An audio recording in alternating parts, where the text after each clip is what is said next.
There once was a dad who set out on a great quest to find the perfect Coke flavors at his family's request.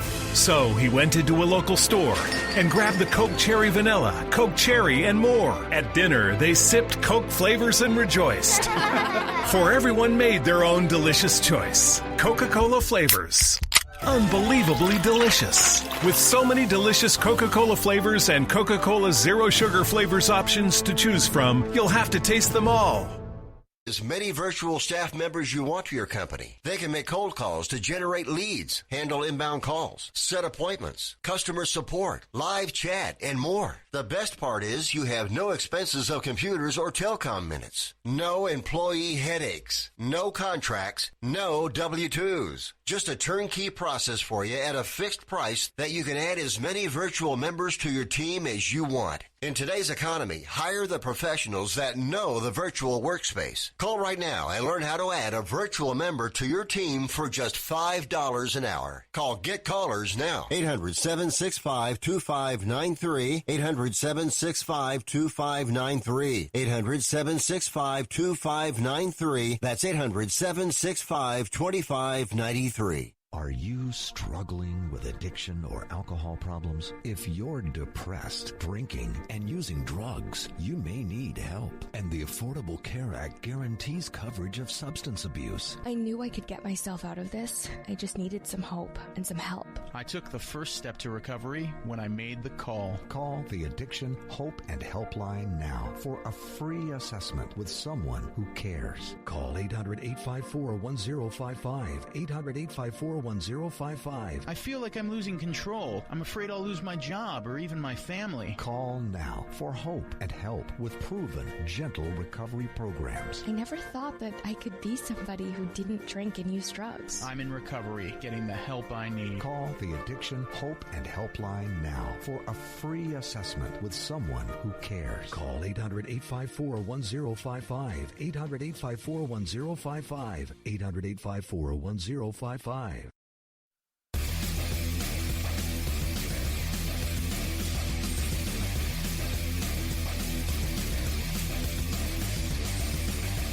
You can speak with a capitalist evangelist and conservative warrior now.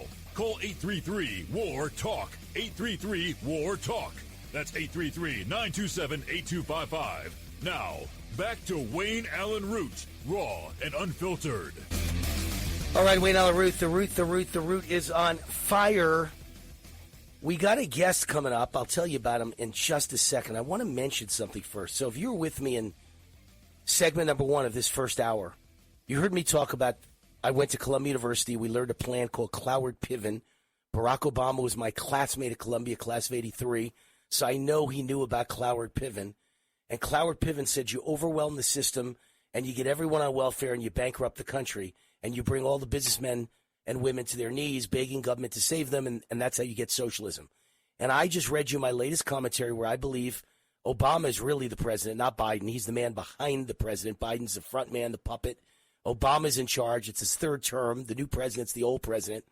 And Obama's carrying out Cloward Piven, the plan we learned at Columbia, except he's modified it. They tried for 38 years since I graduated Columbia. They tried to overwhelm the system and collapse the economy by getting everyone on welfare, and it never worked because capitalism is so good. They couldn't get enough people on welfare to collapse the system. And, of course, Reagan and Trump both got in office after Carter and Obama and saved the country and brought it back. So they couldn't do it. I believe that now Obama and Biden are trying to collapse the economy and overwhelm the system by using a new modified method. They're not trying to get every American on welfare. They're trying to bring tens of millions of foreigners into the country and get them on welfare. They don't speak English. They have no talent. They have no skills. And they'll bring all their family members. And pretty soon there's tens of millions of new people, and every one of them is on welfare from cradle to grave. And it overwhelms the system and it collapses the economy. And that's the way they're going to destroy America, with open borders and letting in millions and giving them all welfare. That's Cloward Piven modified. So without further ado, let's bring our guest on. I want to get his thoughts on what I just said. His name is Michael Cutler. He's a columnist for Front Page Magazine, a radio host. His website's michaelcutler.net. What I love about him is he's a former senior special agent for INS, which is now DHS and ICE. And so his whole life was specializing in illegal immigration and what was happening on that border. He knows everything about that border. Michael Cutler, welcome to the Wayne Allen Root Show. Wayne, thank you so much for having me. You know, you and I met a long time ago. I think it was in the green room at Fox. We were both going on to do some interviews.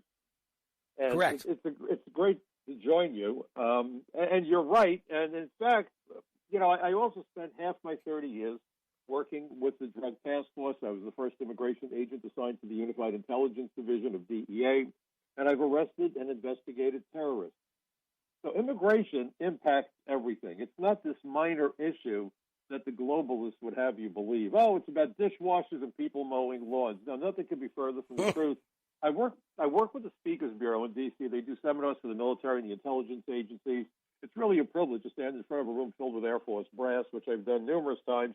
And I always make the point that if you really want to understand immigration, realize the shared common mission of our military is to keep America's enemies as far from our shores as possible. But up close and in person, that important job falls to the Border Patrol and ICE. So this is why it's even more than just the economy. It's about everything. It impacts everything. And I wrote an article not that long ago where I said that for the Democrats to succeed, Americans must fail. It's not just bringing in foreign voters. I keep hearing this ad nauseum. It's that if you make Americans compete with foreign workers, you destroy the middle class. Alan Greenspan actually laid it out at a hearing on April 30th, 2009, to Chuck Schumer. And I've testified before congressional hearings, I think 17 times in the House and Senate, and I was actually called by some Democrats like Jackson Lee, as well as generally the Republicans. This isn't a left-right issue, it's a right-wrong issue. And then they lost their mind. Because Greenspan told Schumer that the solution to wage inequality when looking at high-tech workers who he had the brass to call the privileged elite, we're talking about middle-class computer programmers, okay? We're not talking about Greenspan, Gates, and Zuckerberg.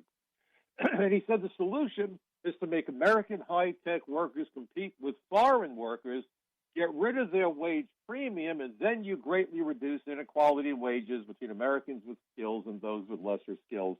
In other words, kill the middle class and the working poor will have nobody to be envious of.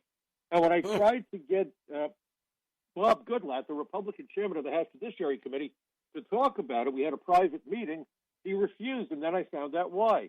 He was an immigration lawyer before he went to Congress. I guess he's doing it again. He specialized in H-1B visas, shocker, and he told me how his son would love to bring in tens of thousands of brilliant Indian programmers. I said, you know, my first wife tragically died of cancer in her 30s many years ago. She was a brilliant programmer, Phi Beta Kappa graduate, MBA. Most of her colleagues, Americans, had the same sorts of credentials. What are they, chopped liver? And he ended the conversation. Look up Bobby Goodlatte, Republican, okay? His son got his start with Zuckerberg at Facebook. Both parties are doing this to us, looking for cheap labor and control over the government. And so the whole point, as my dad told me, if you want to turn a capitalist into a communist, take away his money. And this is the way to do it. And the media keeps talking about the 11 million, which is bunk. Just like Reagan said, 1 million, we wind up with almost 4 million.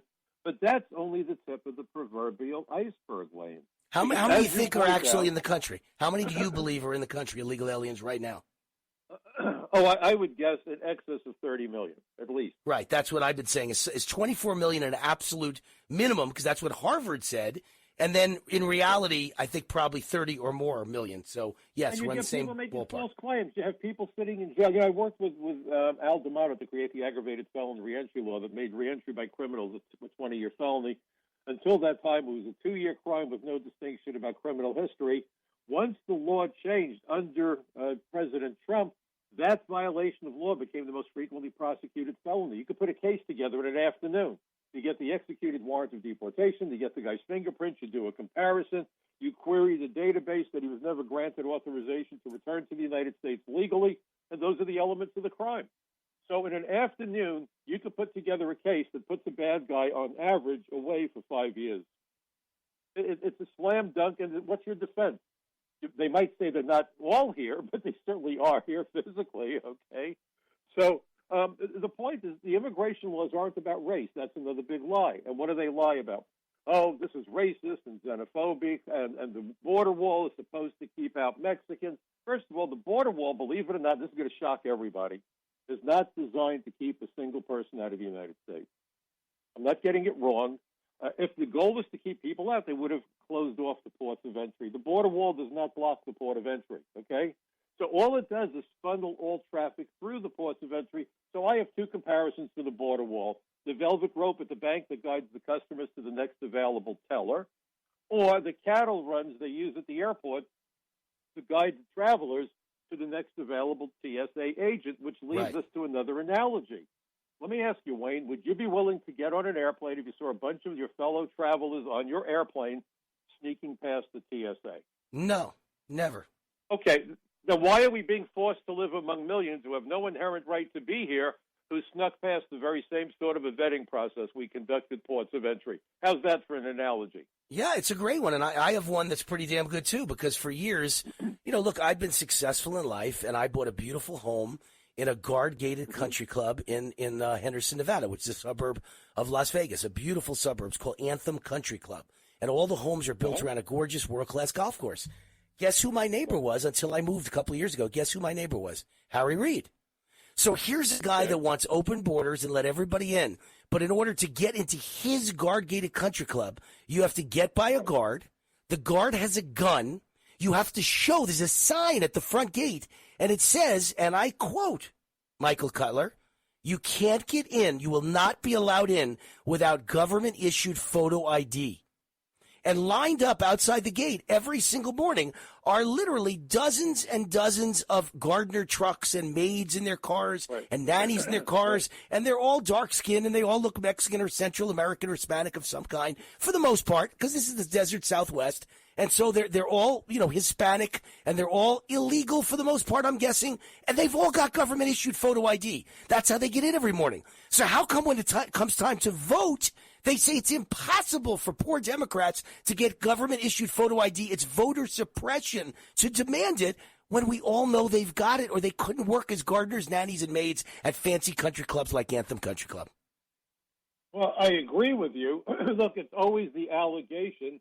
But Harry Reid, when he first went to Congress, if you remember that speech from the floor of the Senate, went on about how we shouldn't be giving citizenship to the children of illegal aliens, and that it's an act of insanity to give people anything if they're here illegally. We need to send them home. After 9/11, Sheila Jackson Lee called me for a hearing about how two of the dead terrorists, Mohammed Atta and Marwan O'Shea, got permission to go to flight school 6 months after 9/11. And she complained bitterly at a hearing on March 10th, 2005, about resources for interior enforcement. I really thought that what George Bush did was treasonous. Seriously. When he created the Department of Homeland Surrender, as I call DHS, he cut immigration in half and folded it in with all sorts of other agencies that had nothing to do with immigration, even after we discovered through the 9/11 Commission, then I provided testimony to the Commission, that principally 9/11 was only possible because of multiple failures of the immigration system. So you would have thought that's an easy deal. Hire ICE agents or immigration agents and enforce the law. That's what Congress called for at that hearing. Instead, we've never had more than a couple thousand ICE agents. New York City has 36,000 police officers. ICE has about 6,000, and only about 30% of them are doing immigration work. Think about how insane that is. These are failures by design. But meanwhile, no one's talking about how in Latin America, and there's been hearings about it, Hezbollah is working in close coordination with human traffickers and drug smugglers to move sleeper agents as well as narcotics in huge quantities into the United States. And it's not just the Mexican border. We've got the Canadian border, we've got 95,000 miles of coastline, and we have international airports in virtually every state. So every state's a border state. What Biden would do is have all these illegals be able to bring their children in. Hey, Michael, hold on one sec. Michael, we're going to an ad break. Just hang on through the break. I'm bringing you on the other side. Hold on one second. Take a quick break. Wayne Alllyn Root, The Warrior, with Michael Cutler.